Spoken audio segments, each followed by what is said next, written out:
धन्यवाद doctor Manish. HRD centre Deendayal Upadhyay Gorakhpur विश्वविद्यालय गोरखपुर एवं समाजशास्त्र विभाग दीनदयाल उपाध्याय गोरखपुर विश्वविद्यालय गोरखपुर द्वारा आयोजित 7 दिवसीय शॉर्ट टर्म कोर्स जिसका विषय है gender sensitization in contemporary India issues and concerns के उद्घाटन सत्र के अध्यक्ष इस विश्वविद्यालय के दीनदयाल उपाध्याय गोरखपुर विश्वविद्यालय गोरखपुर के यशस्वी कुलपति, मेरे मित्र और शुभेच्छु professor Rajesh Singh ji, HRD centre के डायरेक्टर प्रिय प्रोफेसर हिमांशु पांडे जी, समाजशास्त्र विभाग की अध्यक्ष प्रिय प्रोफेसर संगीता पांडे, मेरे मित्र प्रोफेसर BK श्रीवास्तव जी जिन्हें मैं देख रहा हूँ, प्रोफेसर कीर्ति पांडे जी, प्रोफेसर मानवेंद्र सिंह जी, प्रोफेसर अनुराग द्विवेदी जी, सुभी दूसिया, अन्य सभी इस विभाग के सम्मानित शिक्षकगण शिक्षिकागण, विशेष रूप से विशिष्ट अतिथि के रूप में सम्मुख दिख रहे हैं और डिजिटल प्लेटफॉर्म पर हम सभी से संबद्ध हमारे बाद जिन्होंने कला संकाय के नेतृत्व का दायित्व संभाला है कुशलतापूर्वक, अत्यंत यशस्वी प्रोफेसर नंदिता सिंह जी तथा वे सभी जो आज के कार्यक्रम में डिजिटल प्लेटफॉर्म पर हम सभी से संबद्ध हैं, विभिन्न प्रांतों से जुड़े हुए प्रतिभागीगण, इस कार्यक्रम को देखने वाले लोग, सुनने वाले सभी सुधी लोग, सभी महान भाव देवियों और सज्जनों, मुझे अतिशय प्रसन्नता है कि आज के कार्यक्रम में मुझे आप लोगों को देखने का अवसर मिल रहा है। ये मेरे लिए नितांत सुखद है और इस सुख को मैं शब्दों में व्यक्त नहीं कर सकता, क्योंकि जब अपने परिवार में जाना होता है और परिवारी जनों से मिलना होता है तो समाज शास्त्र का जो सूत्र वाक्य है, समाज का मूल भाव परिवार में होता है, तो उस मूल भाव में पहुंचने का जो सुख है वह मुझे मिल रहा है और इसके लिए मैं धन्यवाद प्रोफेसर हिमांशु पांडे जी को देता हूं जिन्होंने मुझे इस क्रम में याद किया। यह विषय एक प्रासंगिक और सतत प्रासंगिक इसलिए भी कहा जाता है कि नर नारी संबंधों को लेकर के समाज में, विधान में और विश्व में इनकी स्थिति को लेकर के बहुधा चर्चा होती रहती है। और जब भी हम लैंगिक संवेदीकरण की बात करते हैं तो अपनी परंपरा से आरंभ करके और आधुनिकता के जितने सोपान हैं, शिखर हैं, सूत्र हैं, सबका भाष्य करने की स्थिति उत्पन्न होती है। हिंदुस्तान दुनिया का पहला देश है जहां अर्ध नारीश्वर का विधान है कि ईश्वर भी आधा आधा, आधा नारी आधा नर, अर्थात दोनों का समभाव, समन्वित भाव, संकलित भाव और समेकित भाव ही पूर्णता का द्योतक होता है। और इसीलिए कहा जाता है कि समाज का आधार ही परिवार है और परिवार का जो प्रकरण है, परिवार की पहचान है, वह नर नारी संबंधों से ही होती है। इसलिए जब भी संवेदना की बात आती है कि लैंगिक संवेदना किस दिशा में, किस दशा में और किस सीमा तक हो, तो हम अपनी परंपरा में पहले जाते हैं। हमारी परंपरा के 2 दृष्टांत हैं जो बहुत महत्वपूर्ण हैं। एक है इस धरातल पर प्रथम संविधान रचने वाले मनु द्वारा लिखित मनुस्मृति का, और दूसरा है अपने ही क्षेत्र से जहां आप लोग इस समय हैं, गौतम बुद्ध के संदेश का। मनुस्मृति में लिखा है नारी महिमा के संबंध में, यत्र नार्यस्तु पूज्यन्ते रमन्ते तत्र देवताः, यत्रैतास्तु न पूज्यन्ते सर्वास्तत्रा फलाः क्रियाः। पहली लाइन तो आप लोग बोलते भी रहते हैं, बताते भी रहते हैं। दूसरी जरा ज़्यादा गूढ़ है कि जहाँ उनकी अभ्यर्थना नहीं की जाती वहाँ पुरुष के सारे उद्यम निष्फल हो जाते हैं। अर्थात हमारी सफलता का हेतु और सफलता के लिए सेतु दोनों नारी शक्ति ही है। ये हमारी परंपरा है। हमारी परंपरा में जो गौतम बुद्ध हैं उनका बहुत महत्व है। गौतम बुद्ध ने अपने समय के गणराज्यों की सफलता के सूत्र बताते हुए कहा, वह समाज, वह व्यवस्था, वह राष्ट्र सफल होता है, समादृत होता है जिसमें नारियों की अभ्यर्थना होती है, उनकी सुरक्षा उनका संरक्षण और उनका सम्मान यह करने का विधान भारत में रहा है, ऐसा गौतम बुद्ध बौद्धा कहा करते थे। आज के संदर्भों में जब हम इस लैंगिक संवेदीकरण की बात करते हैं तो नर नारी विभेद का कोई इसमें आशय नहीं होता। इसमें सिर्फ यही आशय होता है कि मातृशक्ति के प्रति हमारा व्यवहार किस प्रकार का है, हमारा दृष्टिकोण कैसा है, जिसे आप लोग माइंड सेट के रूप में बौद्धा बताते रहते हैं कि क्या हम उन्हें अपने से हीनतर मानते हैं, क्या उन्हें हम अपने समान नहीं मानते, क्या विभिन्न प्रक्रियाओं में, जिन्हें वैकासिक प्रक्रिया कहते हैं, उनकी भागीदारी के लिए उतना अवसर प्राप्त नहीं है जितना होना चाहिए। इसलिए जब विचार करते हैं इस बिंदु पर तो कुछ बातें उभरती हैं। नारी का सम्मान, नारी की पहचान, नारी के लिए स्थान, नारी का स्वास्थ्य और नारी के अधिकार, जिसे आजकल हम लोग मानवाधिकार में अलग से समाहित किए हुए हैं, और उनकी सुरक्षा को लेकर कोई भी व्यवस्था, कोई भी समाज, कोई भी राष्ट्र कितना चिंतित है। इसी को नारी संवेदना, लैंगिक संवेदना के रूप में देखा जाता है और इस पर हम लोग बहुधा चर्चा किया करते हैं। आज का जो दौर है कोविड-19 का, अदृश्य विषाणु का, जिसके चलते पूरी दुनिया वस्तुतः आज एक धरातल पर खड़ी है। विकसित देश हों, विकासशील देश हों, विकासोन्मुख देश हों, सभी एक धरातल पर खड़े हैं। इस दौर में हम किस तरह से सोच रहे हैं? क्या हम कोई पूर्वाग्रह लेकर के चल रहे हैं लैंगिक समानता के संदर्भ में, अथवा हम मान ले रहे हैं कि जो काम पुरुष कर सकता है वह काम नारी नहीं कर सकती? इसी सोच को पुनर्परिभाषित करने की आज के दौर में आवश्यकता है। हिंदुस्तान में इसको लेकर कोई आंदोलन नहीं हुआ। इसको लेकर पश्चिमी जगत में बहुत सारे आंदोलन हुए, जिन्हें वुमेन्स लिब मूवमेंट के नाम से आप लोग जानते हैं। बहुत सारे विचारकों और आंदोलनकारियों को भी आप लोग आगे की वक्तृता में उल्लेखित करेंगे।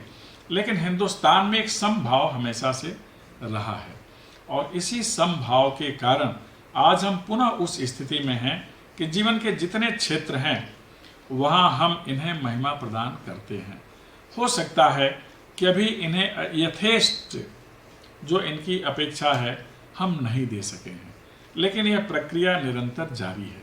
आज की स्थिति में अगर हम देखें तो हमारे यहाँ जो संस्कृति है, भारतीय सांस्कृतिक मूल्य हैं, उसमें 2-3 बातें बहुत स्पष्ट हैं। एक तो प्रकृति बंधन और दूसरा लैंगिक समानता। और इन दोनों का अगर आज कोई संरक्षण कर रहा है समाज में तो यह नारी शक्ति ही है। सभ्यता, संस्कृति, संस्कार और परिवेश तथा परिष्कार, इस पर सबसे ज़्यादा ध्यान अगर किसी का है तो इसी नारी शक्ति का है। इसीलिए इनका महत्व हमेशा से रहा है। हमारी संस्कृति उत्सव धर्मी संस्कृति है और उत्सव का कारक और कारण यही शक्ति है। कारक जितनी सृजनात्मक वृत्तियां हैं, जितना कला कौशल है, उसमें इनकी अभिरुचि पुरुष समाज से कहीं बेहतर है और कहीं बढ़ कर के है। इसीलिए हम मानते हैं कि हमारी यहाँ की जो परंपरा है, हमारी जो आर्ष परंपराएं हैं, सुरक्षित संरक्षित हैं तो इनके कारण है। ऐसा नहीं कि पुरुष ने कुछ नहीं किया, लेकिन इसमें ज़्यादा महत्व नारी शक्ति को ही दिया जाता है और इसीलिए इनकी शिक्षा पर बहुत ज़्यादा बल दिया गया। कारण कि जब एक कन्या शिक्षित होती है तो दो के बीच में एक सेतु बनती है, 2 जनरेशन्स के बीच में, 2 कल्चर्स के बीच में, 2 सिस्टम्स के बीच में और 2 ट्रेडिशंस के बीच में।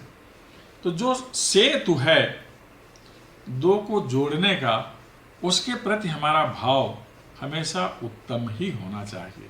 इसीलिए हमारी परंपरा में, जो भारत की परंपरा रही है, क्योंकि भारत केंद्रित विषय है और नई शिक्षा नीति भी मूलतः भारत केंद्रित ही है, हमारे यहाँ कन्या के आगमन पर बहुत शुभ विचार रखे जाते थे, आज भी रखे जाते हैं। कन्या के आगमन पर क्या कहा जाता है? देवी आई, सरस्वती आई, लक्ष्मी आई, दुर्गा आई। पुत्र के पैदा होने पर ब्रह्मा विष्णु महेश का नाम नहीं लिया जाता। ये भाव हमारी संस्कृति का है और इस संस्कृति का पोषण भी अगर किसी ने किया है तो नारी शक्ति ने ही किया। समय के साथ कुछ परिवर्तन आए। जब इस देश पर बाह्य आक्रांताओं ने ज़्यादा प्रताड़ना देने का काम किया तो कुछ प्रतिबंध आरंभ हो गए थे। लेकिन उसके बाद जब शिक्षित समाज बना इस देश का, तो कुछ ऐसे विषय उत्पन्न होने लगे जो निश्चित रूप से दर्दनाक भी हैं और चिंताजनक भी हैं। दहेज प्रथा, भ्रूण हत्या, ये चिंता के विषय हैं और इनका शमन करने में भी पुरुष से आगे इसी शक्ति को आगे आना पड़ेगा। कानून बन गया, नियंत्रण लग रहा है, इसके लिए सामाजिक मान्यता, सामाजिक दृष्टिकोण की विशेष आवश्यकता होती है। लेकिन समाज में समभाव, सद्भाव, समरसता, यह सब कुछ लाने का जो कार्य होता है इसी शक्ति के द्वारा संपादित किया जाता है और यह देखने का भी विषय है। आज शिक्षा के क्षेत्र में बहुत ज़्यादा प्रगति हुई है। हम आप जिस प्रणाली में हैं, जब कोई परिणाम आता है तो आप देखते होंगे कि बच्चियां बच्चों से ज़्यादा आगे हैं। और यह एक विचारणीय विषय है कि आज के दौर में जो दृष्टिकोण बदलना है माता पिता का और शिक्षक का, साथ ही कार्यस्थल पर जो नियंत्रक लोग हैं उनका दृष्टिकोण बदलना है। माता पिता का दृष्टिकोण बदल चुका है। शिक्षक तो पहले से ही सभी को समान मानकर ही आगे चलते हैं और कार्यस्थल पर जितने नियंत्रक हैं उनकी दृष्टि भी बदली है, क्योंकि कानून का भी एक आश्रय है, समाज का भी आश्रय है और स्वयं समर्थ नारी कभी नहीं हारी, यह विचार भी आगे चलने लगा है। इसलिए महत्वपूर्ण मुद्दे हैं जो विचार करने के लिए हैं। 3 क्षेत्र प्रमुख होते हैं, सामाजिक, आर्थिक और राजनीतिक। उसमें इनकी पहुंच और इनकी पहल, यह दोनों महत्वपूर्ण है। सामाजिक क्षेत्र में आज कोविड-19 के दौर में जो 3-4 शब्द आए एक ही भाव लेकर के, विस्थापन, प्रस्थापन, प्रवासन, वापसी, अगर इनके लिए कोई ढाल बना, इनके लिए कोई कवच बना, इनके लिए कोई अवलंब बना, तो वह परिवार ही है। परिवार ने सिखा दिया कि कैसे घर में एक निश्चित समय तक रहा जा सकता है। पहले भी सीख दिया है इस समाज ने और वर्तमान में भी जो सीख मिली है, संयम की सीख, एक स्थान पर रह लेने की सीख, यह मातृशक्ति की ओर से है। घर का बना खाने की सीख, यह मातृशक्ति की ओर से है। और सब साथ मिलकर विचार करें, व्यवहार करें तो सुख उसी में है। यह सीख भी मातृशक्ति ने दी। कोरोना ने पुनः इनकी महत्ता को बहुत ज़्यादा बढ़ा दिया। ये सामाजिक संदर्भ है। जहाँ तक इकोनॉमिक संदर्भ है, तो अब कोई विकास का ऐसा क्षेत्र नहीं है जहाँ नारी शक्ति की पहुँच नहीं है। पहले श्रम और रोजगार, इसमें आय, जिस आजीविका, दोनों में इनकी स्थिति उतनी सम्मानजनक नहीं थी। समान कार्य के लिए समान वेतन नहीं मिलता था, लेकिन यह विगत वर्षों की बात हो गई। आज के दौर में ऐसा नहीं है। अब इनकी एक पहचान है। कला, साहित्य, ज्ञान, विज्ञान, अनुसंधान, अंतरिक्ष और सागर, वैमानिकी का क्षेत्र हो या सामरिकी क्षेत्र हो, हर क्षेत्र में नारी आगे है। विचार करना है हमें आज के इस सूझ पर। वो इस सूझ हैं असर्टिवनेस का, कितनी जिसे प्रभावी होना कहते हैं कि अपनी बात को बलपूर्वक रखना, यह आज का इश्यू है कि क्या शिक्षा क्षेत्र में इतना आगे बढ़ने के बाद भी नारी अपनी बात प्रभावी तरीके से कह पा रही है। इश्यू है इंडिपेंडेंस का। इंडिपेंडेंस मतलब परिवार से मुक्ति नहीं, कोई राष्ट्र की मुक्ति की तरह, स्वतंत्रता की तरह का भाव नहीं। इंडिपेंडेंस जड़ताओं से, संकीर्णताओं से, वर्जनाओं से, यह आज का इश्यू है। इंस्ट्रूमेंटल कॉम्पिटेंस, यह एक इश्यू है कि जहाँ भी वो काम कर रही हैं वहाँ उनकी दक्षता, यह एक इश्यू है जिस पर विचार करना। लीडरशिप कॉम्पिटेंस, नेतृत्व में उनकी जो क्षमता है, दक्षता है, सामर्थ्य है, यह आज का इश्यू है जिस पर बहुत ज़्यादा विचार किया जाना है और आप लोग आगे इस पर चर्चा करेंगे। और जो सबसे बड़ी बात है वह है इमोशनल सेंसिटिविटी की, भावनात्मक लगाव का, भावनात्मक प्रभाव का और भावनात्मक सद्भाव का। आप सब इस पर बहुत चर्चा भी करते हैं। कुछ ऐसे विषय भी थे जिस पर अपने दीनदयाल उपाध्याय विश्वविद्यालय में कई बार चर्चाएं भी हुई हैं। तो ये ज़्यादा गूढ़ तत्व हैं जिन पर विशेष चर्चा होनी चाहिए। आज शिक्षित नारी सक्षम नारी है और सक्षम नारी अपनी बात प्रभावी तरीके से कहती है, और जब प्रभावी तरीके से कहती है तो जीवन के विभिन्न क्षेत्रों में नेतृत्व की स्थिति में आती है। जहाँ तक राजनीतिक क्षेत्र का प्रश्न है तो वहाँ आजकल जिसे एम्पावरमेंट कहते हैं, तो इसका अर्थ लिया जाता है कि जो पहले प्रभावहीनता थी वह प्रभावशीलता तक आ जाए, तो इसे एम्पावरमेंट कहते हैं। अर्थात निर्णय प्रक्रिया में भागीदारी, पारिवारिक सामाजिक स्तर पर, आर्थिक स्तर पर यह भागीदारी अब पर्याप्त है। जो नवसृजित संपत्ति है इस देश में, आप सभी जानते हैं, उसमें प्रभुत्व इसी शक्ति का है। औद्योगिक आस्थानों में, बैंकिंग सिस्टम में अब यह नेतृत्वकर्ता की भूमिका में है। केवल जरूरत है कि राजनीतिक निर्णय प्रक्रिया में भी इनका वर्चस्व हो। क्रमशः आगे आना हो रहा है और यह एक सुखद है। निश्चित रूप से आने वाले दिनों में इसके सुपरिणाम दिखलाई देंगे। लेकिन डोमेस्टिक स्तर पर, घरेलू स्तर पर, कार्यस्थल पर इनके साथ अभी भी जो इनके लिए काम में है, इनका सम्मान, इनकी सुरक्षा, यह ज़्यादा ध्यान देने योग्य है। जो समाचार पत्रों में सूचनाएं निकलती हैं वह सभ्य समाज के लिए निश्चित रूप से अप्रिय हैं। ऐसी सूचनाएं ना आए। मीडिया के माध्यम से भी इनकी जो भूमिका है वह सम्मानजनक दिखनी चाहिए।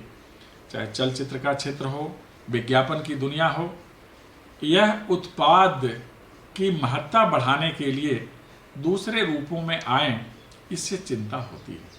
इनके काम से महत्व बढ़े उत्पाद का, इनके नाम से महत्व बढ़े उत्पाद का, इनके गुणों से महत्व बढ़े उत्पाद का, यह विचारणीय है। और इसलिए औद्योगिक क्षेत्र को इसके संदर्भ में बहुत ज़्यादा विचार करना पड़ेगा। जो कंसर्न्स हैं उस पर भी हमें ध्यान देना है। दो सेक्टर होते हैं, सॉफ्ट सेक्टर और हार्ड सेक्टर। जो इश्यूज एंड कंसर्न्स हैं उसमें इस पर ज़्यादा ध्यान देना है।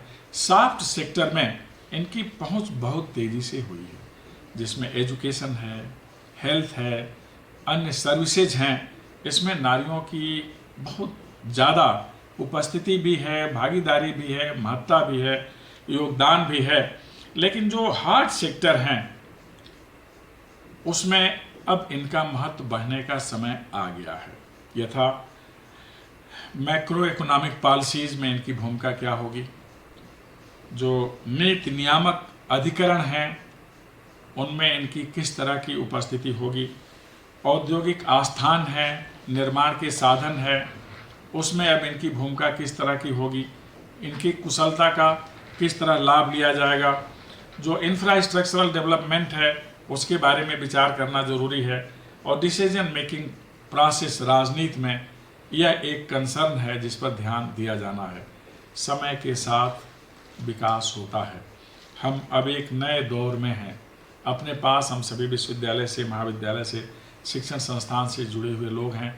नई शिक्षा नीति आ गई है जिसमें माननीय मोदी जी जो आज वैश्विक फलक पर महानायक के रूप में समादृत हैं, पढ़े बेटियां, बढ़े बेटियां, बेटी बचाओ बेटी पढ़ाओ, और माननीय शिक्षा मंत्री जी का निरंतर संकल्प शिक्षा के माध्यम से काम में परिवर्तन, यह सब इसी रास्ते से होगा।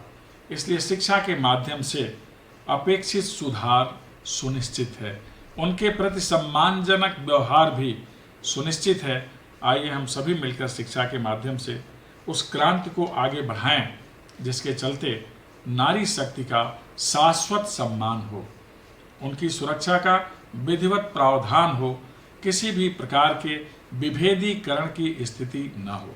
हम सभी मिलकर इस राष्ट्र को स्वच्छ, स्वस्थ, समर्थ, समृद्ध और सशक्त राष्ट्र बनाने में अपना योगदान करें।